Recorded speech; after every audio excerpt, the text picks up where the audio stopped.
Chapter 1. అది October 31, 2001, Kodaikanal, Tamil Nadu. కిడ్నాపర్ల చెర నుండి తప్పించుకున్న ఒక మహిళ తన భర్త ఆచూకీ కోసం 9 నెలలుగా చేసిన పోరాటం విషాదాంతంగా ముగిసింది. చెన్నై నగరం, తమిళనాడుకి చెందిన ఆ మహిళ తన భర్త కిడ్నాప్ గురించి చేసిన అనేక ఫిర్యాదుల అనంతరం పోలీసులలో కదలిక వచ్చి ఆమె భర్తని వెదకడం ప్రారంభించారు. చివరికి 9 నెలల తరువాత శిథిలమైన శరీరాన్ని కొడైకెనాల్ హిల్స్ లో కనిపెట్టారు. ప్రేమించి పెళ్లి చేసుకున్న భర్తని ఆ స్థితిలో చూసిన ఆమె ఎంత రోధించిందో, ఆమె మనసు అంతే క్షోభించింది. అంత దారుణ స్థితిలో కూడా ఆమె తన భర్తతో చనిపోవాలని అనుకోలేదు. తన భర్త చావుకి కారణమైన వ్యక్తిని శిక్షించాలని అనుకుంది. కాని అదంత సులువైన పని కాదని ఆమెకి తెలుసు.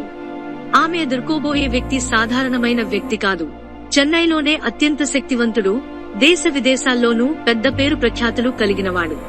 కాని ఆమె సంకల్ప జ్యోతితో అతని కీర్తిని దూదిపింజలా కాల్చేస్తుందని ఆ క్షణం ఆమె చుట్టూ ఉన్న ఎవ్వరూ ఊహించి ఉండరు. తన భర్తని చంపిన వ్యక్తి కోట్లకి పడగలెత్తినవాడే కావచ్చు, తన కనుసన్నతోనే ఆమెని కూడా అంతం చేయగల శక్తివంతుడు కూడా కావచ్చు, తన పవర్తో వ్యవస్థని కూడా ప్రలోభ పెట్టగలిగే ప్రబుద్ధుడే కావచ్చు. కాని ఆమె మాత్రం దేనికి వెరవకుండా ఆ క్షణమే అతను చేసిన దారుణానికి మరణశాసనం రాయడం మొదలుపెట్టింది. 19 సంవత్సరాల పాటు అలుపెరగని పోరాటాన్ని చేసి విజయం సాధించింది. ఆమె ఎవరో కాదు, ప్రేమించిన వ్యక్తిని పోరాడి మరీ పెళ్లి చేసుకుని హాయిగా జీవితం వెళ్లదీస్తున్న ఒక సాధారణ మధ్యతరగతి ఇల్లాలు జీవజ్యోతి. ఒక నీచుడి వలన ఆమె జీవితం అనతి కాలంలోనే అతలాకుతలం అయిపోతుందని ఊహించలేని అతి సామాన్యమైన ఇల్లాలు. సంతోషంగా నడిచిపోతున్న ఆమె జీవితంలోకి రావణాసురుడిలా వచ్చాడు రాజగోపాల్. ఈ పేరు చెప్తే తెలియకపోవచ్చు, కాని శరవణ భవన్ రాజగోపాల్ అంటే మాత్రం దేశం మొత్తం తెలిసిన పేరు. చాప్టర్ 2. రాజగోపాల్ వయస్సు అప్పటికి 54 సంవత్సరాలు.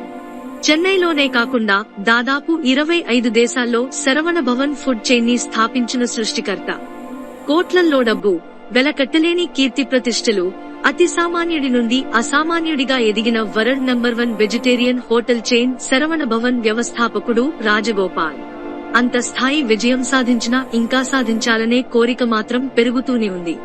తన జీవితం ఇంత గొప్పగా మారడానికి తను నమ్మిన జ్యోతిష్యమే కారణమని తడుముకోకుండా చెప్పే రాజగోపాల్ తన పతనానికి కూడా అదే జ్యోతిష్యం కారణమవుతుందని ఊహించలేదు. తన కష్టాన్ని, తెలివితేటల్ని జ్యోతిష్యానికే ముడిపెట్టిన రాజగోపాల్ తాను తీసుకున్న నిర్ణయాల్లోనూ, కావలసింది పొందడంలోనూ లేదు కాదు అనే మాటల్ని ఎప్పుడూ వినలేదు. తనకి కావలసిన దాన్ని దక్కించుకున్నాడు, అందదు అనుకున్నది కూడా అందుకుని చూపించాడు. దానికి ఒకే ఒక్క ఉదాహరణ తమిళనాడు. సంప్రదాయ శాఖాహారం విదేశాల్లో రుచించదనుకున్న అందరి అంచనాలని తలకిందులు చేస్తూ దాదాపు 25 దేశాలలో 90కి పైగా బ్రాంచీలు స్థాపించి వాటిని విజయవంతంగా నిర్వహించి చూపించాడు. కాని అదేమీ అంత సులువుగా రాలేదు. ఆ విజయాల వెనుక చాలా కష్టం, ఆలోచన, ఆచరణ దాగి ఉన్నాయని చెప్పడంలో సందేహమే లేదు. అంత తెలివితేటలు, చాకచక్యమున్నా ఒక్క విషయంలో మాత్రం తప్పటడుగు వేయకుండా అతన్యాపలేకపోయాయి. ఆ ఒక్క తప్పటడుగుతో ఆగకుండా ఆ వెనకే మరిన్ని తప్పటడుగులు వేయిస్తూ చివరికి అతనిని పతనానికి చేరువ చేశాయి. అదే జీవజ్యోతి. ఈ కేసు ఒక మనిషి ఎలా ఉండాలి అని చెప్పడానికి, ఎలా ఉండకూడదు అని చెప్పడానికి, ఎలా పోరాడాలి అని తెలుసుకోవడానికి ఒక పర్ఫెక్ట్ ఎగ్జాంపుల్. చాప్టర్ 3. రాజగోపాల్ పుట్టుకతోనే శ్రీమంతుడు కాదు. తమిళనాడులో ట్యుటికోరన్ జిల్లాలోని ఒక చిన్న గ్రామంలో వ్యవసాయం చేసుకుంటూ బ్రతికే సాధారణ మధ్యతరగతి కుటుంబంలో 1947 ఆగస్టు 5న పుట్టాడు. కనీసం SSLC కూడా పూర్తి కాకుండానే 12 సంవత్సరాల వయసులో కుటుంబాన్ని వదిలిపెట్టి రోజు కూలీగా ఎక్కడ పని ఉంటే అక్కడికి వెళ్లిపోయాడు. అలా 15 సంవత్సరాల వయసులో చెన్నై చేరుకున్న రాజగోపాల్ ఒక షిప్పుల తయారీ కంపెనీలో జీతానికి పనిచేసేవాడు. కొన్నాళ్లకే అది తన జీవితం కాదని అర్థం చేసుకున్న రాజగోపాల్ ఇంకా ఏదో చేయాలనే తపనతో ఉండేవాడు. అలా ఆలోచనలో ఉన్న రాజగోపాల్ కి కిరాణా స్టోర్ మీదకి మనసు మళ్లింది. చిన్న వస్తువు మీద కూడా లాభం వస్తుండడం అతన్నాకర్షించింది. కాని అతని ఆలోచన ఏదో చిన్న బడ్డీ కొట్టు మీదకి మళ్లలేదు. అతని ఆశయం ఎంత ఉన్నతంగా ఉందో ఆచరణ కూడా అంతే గొప్పగా ఉండాలనుకునేవాడు. అందుకే రిస్క్ చేసి అప్పటికే ఉన్న పరిచయస్తుల నుండి అప్పులు చేసి మరీ 1968లో 21 సంవత్సరాల వయసులో చెన్నై కేకే నగర్ లో తన తొలి వ్యాపారంగా కిరాణా జనరల్ స్టోర్ ను ప్రారంభించాడు. కానీ అది అంత సులువుగా సక్సెస్ అవ్వలేదు. వ్యాపారం జరుగుతున్నా అనుకున్నంత సందడి లేదు. కారణం, మధ్యతరగతి, దిగువ మధ్యతరగతి వాళ్లు ఎవరూ అటువైపు రావాలంటే రేట్లు ఎంత ఉంటాయో అనే భయంతో ఉండేవాళ్లు. దానిని పసిగట్టిన రాజగోపాల్ తెల్ల కాగితాల మీద నీలిమందుతో తన స్టోర్లో 5 పైసల వస్తువు నుండి 500 రూపాయల వస్తువులు కూడా దొరుకుతాయని రేట్ల పట్టికతో సహా రాసి కేకేనగర్ చుట్టుపక్కల అంటించాడు. అంతటితో ఊరుకుంటే అతను రాజగోపాల్ ఎందుకు అవుతాడు? తన షాప్ కి ఒకసారి వచ్చిన వాళ్లు మళ్లీ వచ్చేలా చాలా గౌరవంగా, ఆప్యాయంగా మాట్లాడి వీలైనంత డిస్కౌంట్స్ ఇవ్వడంతో కేకే నగర్ లో ఆ షాప్ పేరు మారుమోగిపోయింది. ఎంతలా అంటే ఆ షాప్ తెరిచే సమయానికే అక్కడ జనాలు క్యూలు కట్టేంతలా సక్సెస్ అయ్యింది. దాంతో పనివాళ్ల అవసరం ఎక్కువ అయ్యింది. తనకి కావలసినంత మంది పనివాళ్లను పెట్టుకుని వాళ్లకి జీతంతో పాటు కావలసిన చిన్న అవసరాలని కూడా తీరుస్తూ ఉండేవాడు. వాళ్లందరికీ రోజు భోజనాలు కూడా అతనే ఏర్పాటు చేసేవాడు. దాంతో పనివాళ్లు కూడా రాజగోపాల్ అంటే ప్రాణం పెట్టి పనిచేసేవాళ్లు. తిన్న ప్రతి మెతుకుకి న్యాయం చేసేవాళ్లు. అలా అప్రతిహతంగా సాగిపోతున్న అతని జీవితంలోకి ఒక జ్యోతిష్యుడు ప్రవేశించాడు. అసలే జ్యోతిష్యం మీద అపార నమ్మకం ఉన్న రాజగోపాల్ తన జాతకం చెప్పించుకున్నాడు. అగ్నికి సంబంధించిన వ్యాపారం ఏదైనా చెయ్యి, ఇంతకు 10 ఎదుగుతావు అని ఆ జ్యోతిష్యుడు చెప్పడంతో ఏమి చేయాలని ఆలోచించసాగాడు. రాజగోపాల్ కి తన వర్కర్స్ రోజూ భోజనం చేస్తున్నప్పుడు వాటి రుచులు ఇలా ఉంటే బావుంటుంది అని చర్చించుకోవడం ఆసక్తి రేపేది. ఎందుకంటే అప్పటికీ కేకే నగర్ లో అంత చెప్పుకోదగ్గ భోజన హోటళ్లు లేవు. ఉన్నా వాటి రుచి కూడా అంతంత మాత్రమే. దాంతో జ్యోతిష్యుడి మీద నమ్మకంతో తానే ఒక హోటల్ పెట్టాలనుకున్నాడు. ఎలాగూ కావలసిన సామానంతా తన స్టోర్లోనే ఉంటుంది. అప్పటికే పెళ్లి చేసుకున్న రాజగోపాల్ భార్య వల్లి కూడా వంటగదిలో పనులని తాను చూసుకుంటానని ధైర్యం చెప్పింది. దాంతో 1981లో తన దగ్గరున్న డబ్బంతా పెట్టుబడిగా పెట్టి తన మొట్టమొదటి శరవణ భవన్ హోటల్ ని ప్రారంభించాడు. కానీ 6 నెలలకే తీవ్ర నష్టాల్లోకి వెళ్లిపోయింది. అసలు ఎక్కడ తప్పు జరిగిందో కూడా ఎవ్వరికీ అర్థం కాలేదు. ఇక హోటల్ ని మూసేసి సొంతూరికి వెళ్లి వ్యవసాయం చేసుకోవడమే దిక్కు అనుకున్న సమయంలో జ్యోతిష్యుడి మాట మీదున్న నమ్మకంతో చివరి ప్రయత్నం చేద్దామనుకున్నాడు. కేవలం 5 రూపాయలకే 23 రకాల ఆహార పదార్థాలు వడ్డించడం మొదలుపెట్టాడు. అలా అని క్వాలిటీలోనూ క్వాంటిటీలోనూ రాజీపడలేదు. తిన్నవాళ్లకి తిన్నంత ఏది తినాలనుకుంటే అది వడ్డించడంతో అతని దశ మారిపోయింది. ఈసారి పోస్టర్స్ అతికించే అవసరం కూడా లేకుండానే ఒకరి నుండి ఒకరికి నోటిమాటగా చెన్నై మొత్తం శరవణ భవన్ పేరు మారుమోగిపోయింది. కొద్ది రోజుల్లోనే జనాల ఉధృతి తట్టుకోలేక పోలీసులతో అదుపు చేయించాల్సిన పరిస్థితి వచ్చేసింది. అప్పుడే రాజగోపాల్ మదిలో శరవణ భవన్ ఫుడ్ చైన్ ని స్టార్ట్ చేయాలనే ఆలోచనతో చెన్నై టీనగర్ లో 2వ బ్రాంచీ స్థాపించాడు. అక్కడ అదే పరిస్థితి. దాంతో 4 సంవత్సరాల్లోనే మరొక 2 బ్రాంచీలు, వాటితో పాటు కేటరింగ్ సర్వీస్ కూడా మొదలు పెట్టాడు. అప్పట్లోనే అతని దగ్గర దాదాపు 300 మంది ఉపాధి పొందేవాళ్లు. వాళ్లకి జీతాలు మాత్రమే ఇవ్వడంతో ఆగిపోలేదు రాజగోపాల్. అందరినీ పెద్దన్నలా చూసుకునేవాడు. వాళ్లకి కావలసిన వైద్య సదుపాయాలు, పెన్షన్లు, వాళ్ల పిల్లల చదువుల కోసం కూడా సహాయం చేస్తూ వాళ్ల ఇంట్లో మనిషిలా మారిపోయాడు. కష్టం అని వచ్చిన ఎవరినీ ఉత్త చేతులతో పంపేవాడు కాదు రాజగోపాల్. అప్పట్లో శరవణ భవన్లో ఉద్యోగం వస్తే ప్రభుత్వోద్యోగం వచ్చినట్టు భావించేవాళ్లు. దాంతో అందరూ రాజగోపాల్ని అన్నాచి అని, అతని భార్య వల్లిని అమ్మన్ అని పిలుచుకునేవాళ్లు. మరికొన్నాళ్లకి చెన్నై నుండి తమిళనాడు మొత్తం బ్రాంచీలని స్టార్ట్ చేసి అప్రతిహతంగా దూసుకుపోయాడు. చాలా మంది కాపీరాయుళ్లు అదే పేరుతో హోటల్స్ ని స్టార్ట్ చేసినా రాజగోపాల్లా సక్సెస్ మాత్రం కాలేకపోయారు. కారణం, శరవణ భవన్ పేరుని కాపీ కొట్టగలిగారు గాని ఆ స్థాయి రుచిని మాత్రం అందుకోలేకపోయారు. ఒక్క తమిళనాడులోనే 22 బ్రాంచీలతో దూసుకుపోతున్న శరవణ భవన్ ఉత్తర భారతదేశంలో కూడా మరొక 3 బ్రాంచీలని తెరిచింది. ఇండియాలోనే మోస్ట్ పాపులర్ శాఖాహార హోటల్ గా చరిత్ర సృష్టించింది. శాఖాహార హోటల్స్ కి మనుగడలేదు అనుకున్న చాలా మంది ఆలోచనలకి అది ఫుల్ స్టాప్ పెట్టింది. దేశంలో ఎవరికీ సాధ్యం కాని ఘనత సాధించిన రాజగోపాల్ అక్కడితో ఆగిపోవాలని మాత్రం అనుకోలేదు. ప్రపంచం మొత్తం తన శరవణ భవన్ ని విస్తరించాలనుకున్నాడు. అలాంటి సాహసం అప్పటికి ఎవ్వరికీ కలలో కూడా వచ్చుండదు. ఒకవేళ కలగా వచ్చినా నవ్వుకుని అదొక పిచ్చి కలగా కొట్టిపడేసేవాడు. కాని రాజగోపాల్ కలలు కనే మనిషి కాదు. కలలో కూడా ఊహించనివి సాధించే మనిషి. అలానే గుడ్డిగా వెళ్లిపోయే మనిషి మాత్రం కాదు.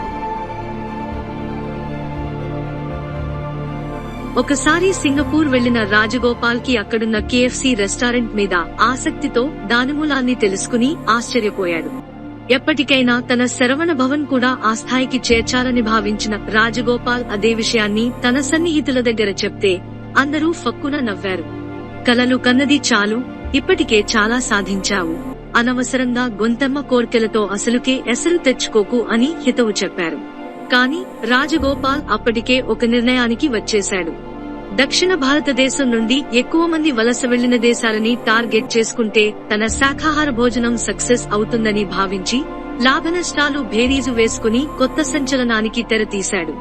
అలా 2000 సంవత్సరంలో దుబాయ్లో శరవణ భవన్ మొదటి అంతర్జాతీయ అవుట్లెట్ ని ప్రారంభించాడు.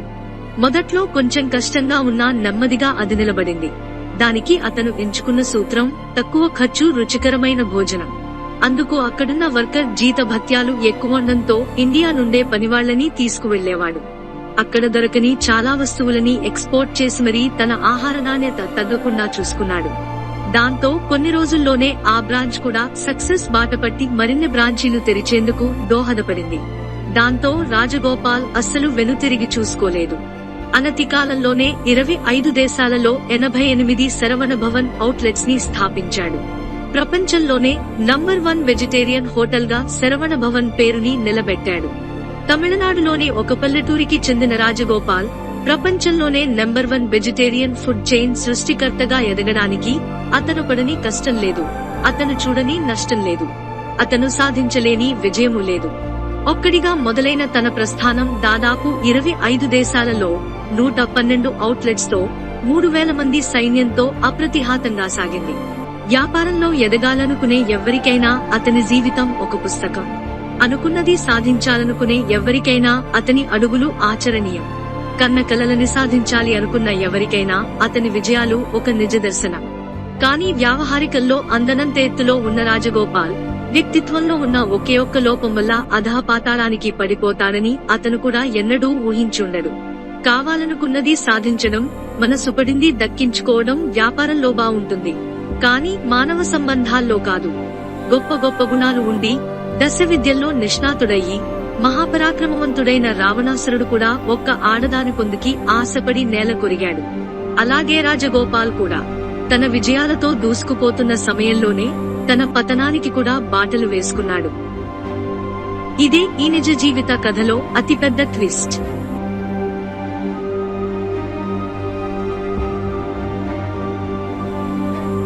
Chapter 4. అప్రతిహాతంగా శరవణ భవన్ బ్రాంచీలతో దూసుకుపోతున్న సమయంలోనే తన నీచ బుద్ధిని కూడా బయట పెట్టాడు రాజగోపాల్. తన దగ్గర పనిచేసే వాళ్లతో అన్నాచి అని పిలిపించుకుంటూనే అక్కడ ఉండే ఆడవాళ్ల మీద కన్నేసి కీచక పర్వానికి తెరతీశాడు. పనివాళ్లని కళ్లల్లో పెట్టుకుని చూసే అతనే తన కన్ను పడిన ఆడవాళ్లని తన కామానికి బలి చేశాడు. దానికోసం ఎంతకైనా తెగించే అతని అధికారాన్ని ఎదిరించే సాహసం ఎవరూ చేయలేకపోయారు. ఆ నిస్సహాయతని అలసుగా తీసుకున్న రాజగోపాల్ దారుణ అకృత్యాలకు పాల్పడ్డాడు. అలా బలైన వాళ్లలో కృతిక అనే మహిళ కూడా ఒకరు. అది 1994వ సంవత్సరం. తన భార్య వల్లి దగ్గర పనిచేసే కృతిక అనే మహిళ అందచందాలు నచ్చిన రాజగోపాల్ ఆమెను పొందాలని తలచాడు. కాని అప్పటికే ఆమె వేరొకరి భార్య, పైగా అతని కన్నా దాదాపు 20 సంవత్సరాలు చిన్నది కూడా. కాని అవేమీ అతనికి పెద్ద అడ్డంకులుగా అనిపించలేదు. ఆమె భర్తని చెన్నైలో కనిపించకూడదని భయపెట్టి పారిపోయేలా చేసి తన డబ్బు ఆశ చూపి ఆమెని పెళ్లి చేసుకున్నాడు. ఆ సమయంలో భార్య వల్లి, అతని 2 కొడుకులు కూడా అతనికి అడ్డు చెప్పలేకపోయారు. అప్పటికే ఉమనైజర్ గా పేరు పొందిన రాజగోపాల్ గురించి అతని వర్కర్స్ కూడా ఏమీ మాట్లాడలేకపోయారు. అతను ఆడిన ఆ రాక్షస క్రీడ తన పవర్ అనుకున్నాడు. తనకు కావలసింది ఎలా అయినా దక్కించుకోగలననే ధైర్యాన్నిచ్చింది ఆ సంఘటన. అలా 6 సంవత్సరాల కాలం సాఫీగానే సాగిపోయింది. అప్పుడే అతని ఆలోచనలు అంతర్జాతీయ ఫ్రాంచైజీల మీదకి మళ్లుతున్న సమయంలో మళ్లీ అతని జీవితంలోకి జ్యోతిష్యం ప్రవేశించి కీలక పాత్ర పోషించింది. కానీ ఈసారి అతని జ్యోతిష్యుడు ఇచ్చిన సలహా అతని పరపతిని నెట్టనిలువునా కూలదోసింది. అతన్ని ఏ అగ్ని సంబంధమైన వ్యాపారం చేయమని ప్రోత్సహించాడో అదే అగ్ని సంబంధమైన అమ్మాయిని పెళ్లి చేసుకుంటే అతని వ్యాపారం మరింతగా అభివృద్ధి సాధిస్తుందని ఒక దిక్కుమాలిన జ్యోతిష్యం చెప్పాడు. అప్పటికి 54 సంవత్సరాల వయసున్న రాజగోపాల్ చూపు తన దగ్గరే పనిచేస్తున్న అసిస్టెంట్ మేనేజర్ కూతురు జీవజ్యోతి మీద పడింది. ఆమెని పొందాలనుకున్న రాజగోపాల్ ఆమెని కూడా కృత్తికలానే భావించాడు. తన డబ్బు అధికారం ముందు జీవజ్యోతి వ్యక్తిత్వం చాలా చిన్నదిగా అనుకున్నాడు.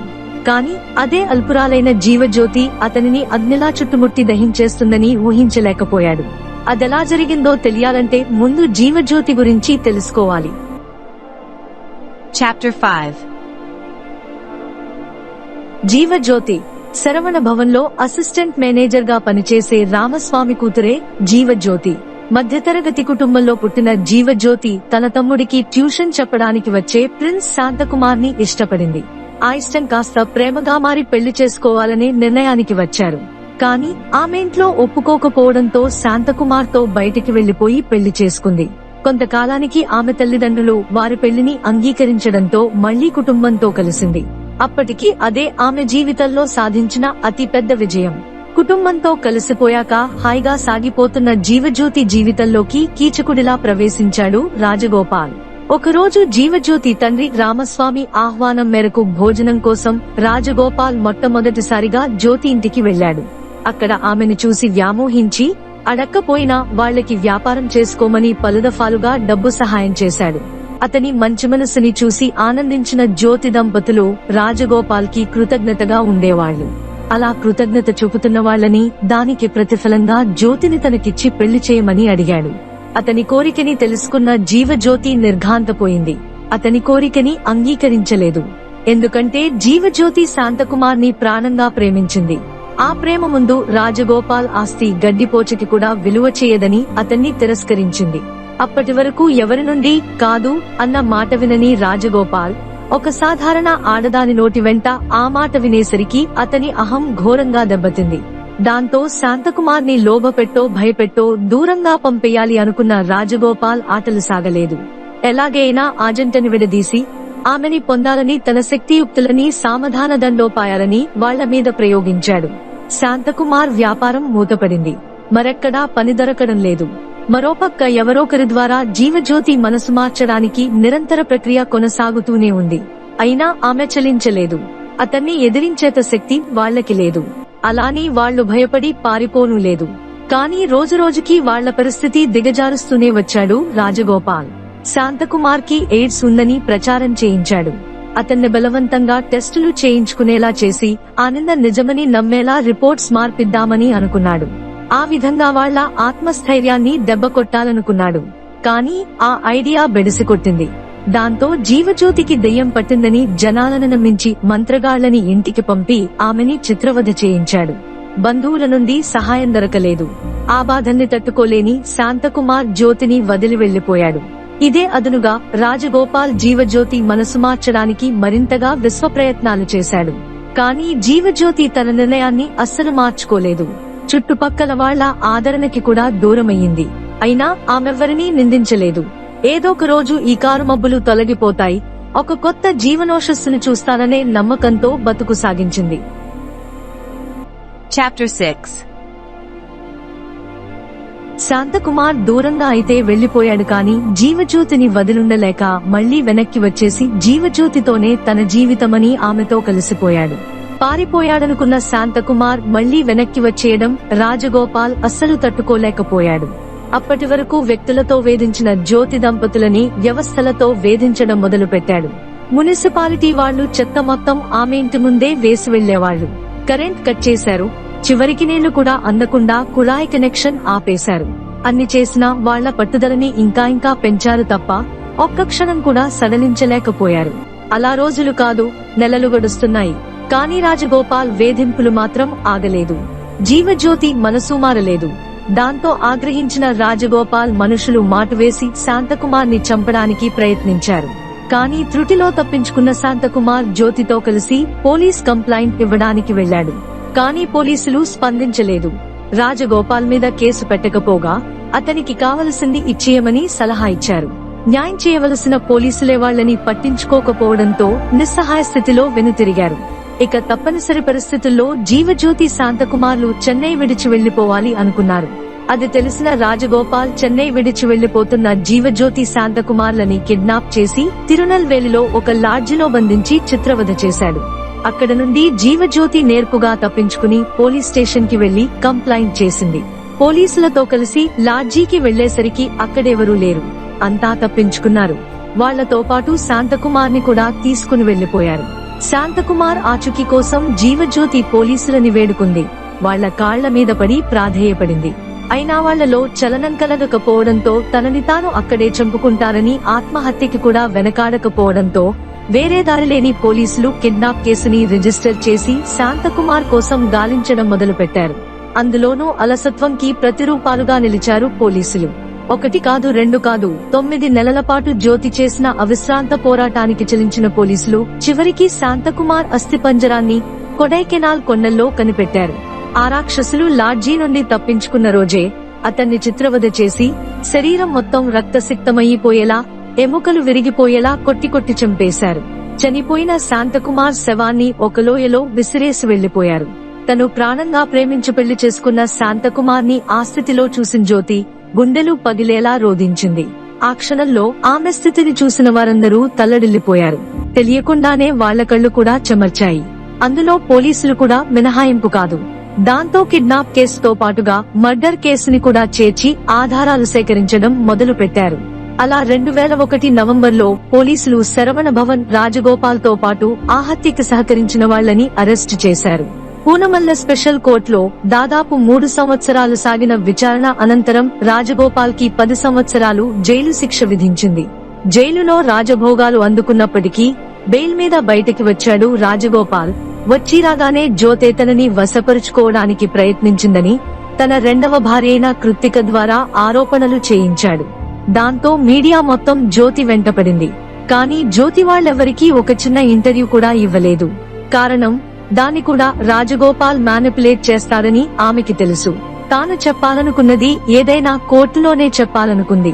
అనారోగ్యాన్ని, వృద్ధాప్యాన్ని నెపంగా చూపి బయటికి వచ్చిన రాజగోపాల్ తన దృష్టాన్ని మళ్లీ హైకోర్టులో పరీక్షించుకున్నాడు. 5 సంవత్సరాల సుదీర్ఘ వాదనల అనంతరం 2009లో రాజగోపాల్ దారుణాలని వినిచలించిపోయింది హైకోర్టు.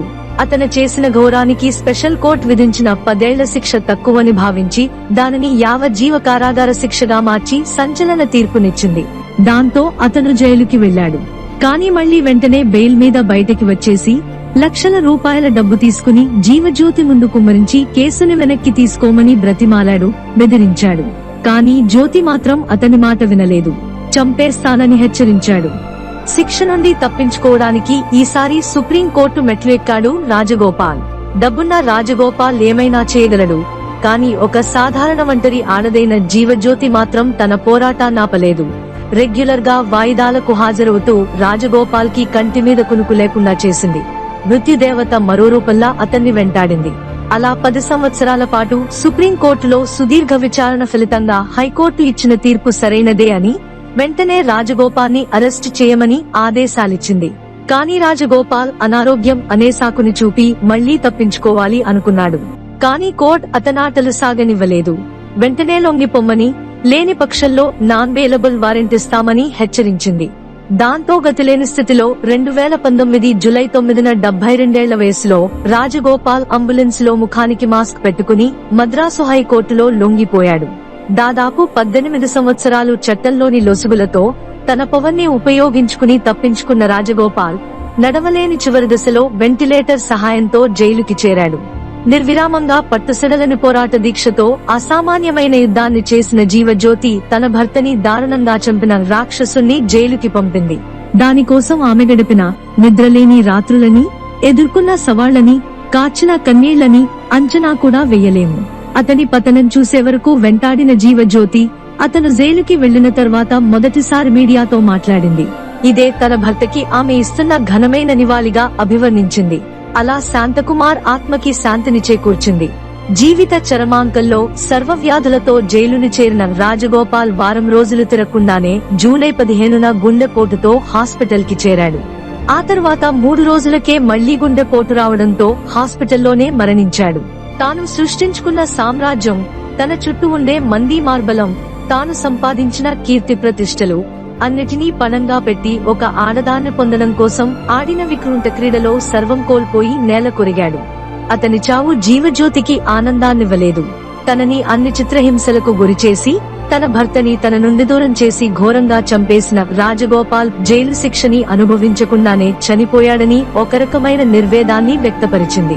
ప్రస్తుతం రాజగోపాల్ స్థాపించిన వ్యాపార సామ్రాజ్యాన్ని అతని కొడుకులు ఏలుతున్నారు. చివరికి రాజగోపాల్ ఏమి సాధించాడు? అందనంత ఎత్తుకు ఎదిగి ఒక్క అవలక్షణంతో అధః పాతాళానికి పడిపోయాడు.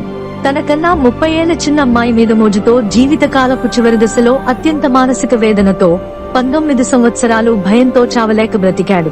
చివరికి చట్టం నుండి, ముఖ్యంగా జీవజ్యోతి నుండి తప్పించుకోలేకపోయాడు. ఈ కథ ఎంత ఎదిగినా ఎలా ఒదిగి ఉండాలో నేర్పే ఒక కలియుగ పంచతంత్ర కథ. ఒక ఆడదాని ఉసురు పోసుకుంటే ఎలా నేల కొరుగుతారో చెప్పే మరో నీతి కథ. తొందరలోనే మరొక నిజ జీవిత కథనంతో మళ్లీ కలుద్దాం. ఇలాంటి వీడియోస్ మీరు చూడాలనుకుంటే లైక్ చేయండి, షేర్ చేయండి. మా వైరల్ చాప్టర్స్ ఛానల్ ని సబ్స్క్రైబ్ చేసుకోండి. కింద డిస్క్రిప్షన్ లో ఉన్న మా సోషల్ మీడియా అకౌంట్స్ ఫాలో అయ్యి కొత్త వీడియోస్ అప్డేట్స్ పొందండి. ధన్యవాదాలు.